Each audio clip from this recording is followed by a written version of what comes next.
Well, hello indie people, how are you guys doing? Today I am joined with the lovely Connor Ward. Oh, how nice. I know. I meant, oh wait, that sounded right. I was like, oh, how nice. I meant, how nice for you. Oh, God. So for those of you who don't know Connor's channel, do you want to explain your channel and what you do? I get very fascinated by the way we interact with other people as people and how we interact with the world around us, and obviously being autistic also, that kind of makes it all a bit more fascinating for me, so I also talk about the condition itself. Today guys, we're going to be talking about what it's like to be a viewer on YouTube being autistic. Yeah. Yes. Yes. Yes, because we're both creators, but we're also viewers. We've been watching YouTube a lot longer than we've been being YouTubers. Yeah, actually, that is actually true. So kind of the first thing that I thought about being an autistic viewer was the sensory side of it. And like kind of the whole idea for this video and wanting to collab with you in Birmingham. Yeah, I'm in Birmingham at the minute for the autism show. Chips and gravy. Chips and gravy. That was terrible. I know. So anyway, the whole idea for this video was from watching a video of yours actually. The video was the Aladdin video, you know, for Disney, because this guy's working with Disney. I was watching his video on the bus, I had headphones on, and I couldn't hear the actual conversations with the actors and the people on the thing. For me, like, I can't decipher between someone talking and someone else talking. It just becomes kind of like a blur. And that's kind of where this whole idea of this video came from, being an autistic viewer. Like, so to my defence, I don't edit with headphones in. Maybe I should. Maybe I should edit with headphones on and without. I rarely use music in my videos, so that was kind of one of my first times experimenting with music in the background to a video, because I got access to a Disney soundtrack, so why wouldn't I use that? But other sensory issues that I've found, whenever you watch a gaming video, they tend to have these really loud, flashy intros, and it's like, God, I've nearly had a meltdown 5 seconds into a video. And then you get creators who use like the standby TV thing, with the line with the noise and the lines. If it's too loud, like through my headphones, I'm just like, what the actual sensory overload, isn't it? It is. Like, I can appreciate from the creator standpoint that, you know, it's breaking up the video, but from an autistic viewer side of it, it does get a bit much, especially when there's different things going on. It's like the whole RIP headphone users. When someone does a noise that's too loud or too high pitched, and they go, RIP headphone users. Yes, fair enough, it may be funny, but it can properly affect us, can't it? Yeah, because one, it's loud. Two, it's like really distorted, and it's just not really necessary, to be honest. Yeah, well, that's the thing. They're doing it because it's, you know, it's artistic or it's comedic. But YouTube doesn't provide you with warnings for that. Like, if they put a warning screen at the beginning, most creators wouldn't think that they needed to put a warning screen about stuff like that. But yeah, it can get us. Yeah, because like in TV shows and stuff, like they'll say or films, flash photography. From a viewer standpoint, it might. I don't know if YouTube would ever do this, but it might be an interesting thing if creators had the ability to actually put like warning, like tags or something, like where you get your HD symbol and your CC symbol, like something like that. Yeah, like a flashy icon. Like either for like flash, like quite bright visuals or loud noises. From like a sensory autistic point of view, you know, I think that'd be quite nice. It would be really nice. YouTube, get on it. Get on it. Do it now. So of course you interact with a lot of strangers on YouTube. Yeah. And I often find that I tend to speak my mind, and not necessarily. I'm quite diplomatic as a whole, but sometimes I may not be quite as diplomatic, especially on a live show. And I feel like in real life, having autism tends to make you generally a lot more vulnerable to just people.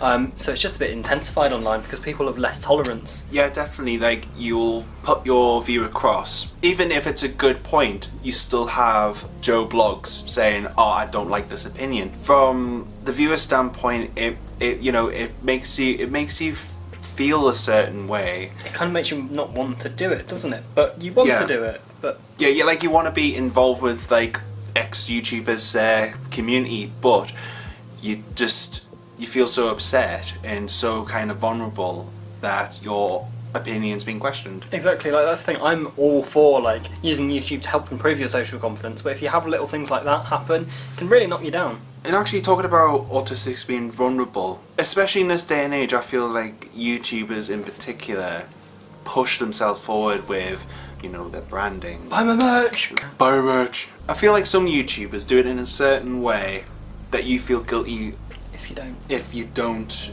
buy that product. And you know? like one thing to add on to that, so generally people on the autistic spectrum can get into quite an obsessive mindset. Yeah. So if you're obsessed with someone, you want to be doing all that, and the more obsessed you are with something, the more manipulated you could be, and yeah. it can be quite a dangerous trap there. So one thing that I've always found that yes, there's this whole creative viewer divide thing that goes on, but having autism can make that kind of a lot more tricky, because it's quite hard to decipher boundaries and stuff like that. So when you throw in a load of autistic people into the mix, it can get quite messy at times. And yeah. I've had experiences of people crossing the line. You know, I reckon I've crossed the line in the past. You know, I can now identify what they were and not do them again, but still making the mistakes in the first place. Yeah. I think it's because particular YouTubers may not actually set those boundaries. You know, you see someone online and you feel like they're your friend or whatever, because that's kind of the culture that YouTube is. Autistics like ourselves sometimes don't understand friendships and like social boundaries. You know, that can be confused when it comes to YouTube. See, that's the thing. You saying about the whole people thinking like, oh yeah, we're friends. It's not real friendship. And you can fall into that trap. That's the whole creative viewer divide as a whole. But yeah, as I said, it's having the autistic bit makes it that much more difficult. I'm not done. I'm just. I was going to say, like, hey, we're ending it there. Well, one thing I've experienced as a viewer, I get so frustrated when people don't stick to schedules. But then I'm a complete hypocrite there, because I never stick to schedules. I think that comes into the obsessive nature of it, though, doesn't it? Is the whole, you know, wanting to expect everything and wanting everything to be just where it is and just... You know, you expect your favourite creator to upload at this date, this time, you know, keeping it a regular upload and schedule so the person knows when they're going to be uploading and just generally feels comfortable with the fact that that's happening. And when a creator breaks that schedule, it's very difficult, I feel, to get your head around. I used to watch someone who live streamed, and they used to live stream every let's just give it a different time, Tuesday at 5 p.m. Yeah. They were never on time, and my brain trying to cope with that couldn't. Every time I used to freak out every single time. Yeah, because the thing with autism, it's all about kind of being consistent. Yeah, and expecting. Kind of expecting things to be the same. But of course, creators have their own lives, you know, things happen. It's not at all the fault of the creator, because, you know, things do happen. So it can be quite difficult for an autistic viewer, but it's just the consequences of life, really. You know, in what the creator's doing. Yeah. So I think we've actually covered everything, but what do you guys think? You know, I'd love to know down below in those comments what you think of this topic. If you have any suggestions or tips for anyone. I think we're going to leave some tips for you guys though, just to get the ball rolling. So I think it's all about, as much as you love spending time online, spend some time in the real world. Like, you know, it's alright, I suppose. Yeah, there's trees. Okay. Just be yourselves. I mean, you know, this channel's all about just being yourself. You know, express your opinion, but also try to be careful, guys, as well. Go and subscribe to Connor. Thank you so much for actually coming over to do this. Like, thank you very much for having me on your channel. It was a pleasure. It's alright. Actually, I did make a video over on Connor's channel talking about being a autistic creator, so that's going to be down below and up in the iCard somewhere.